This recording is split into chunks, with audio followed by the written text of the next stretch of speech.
How to add a dissolve effect in DaVinci Resolve. First of all, open your project and import the clips you want to work with into the timeline. Next, position the clips so that they overlap slightly where you want dissolve effect to happen.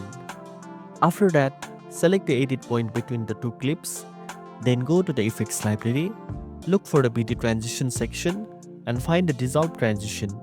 Drag and drop the dissolve effect onto the overlapping area between the clips. You will see the transition appear on the timeline as a small overlapping block. Now, you can adjust the duration of the dissolve by dragging the edges of the transition on the timeline to make it shorter or longer based on how smooth or quick you want the effect to be.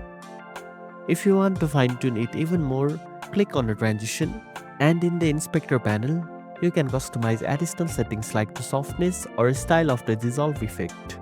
Finally, play the timeline to preview the dissolve effect and make sure it looks natural and fits your video perfectly. And that's it. Now you know how to add a dissolve effect in DaVinci Resolve. If you found this video helpful, don't forget to like, share, and subscribe for more tech tips. Thanks for watching, and I'll see you in the next one.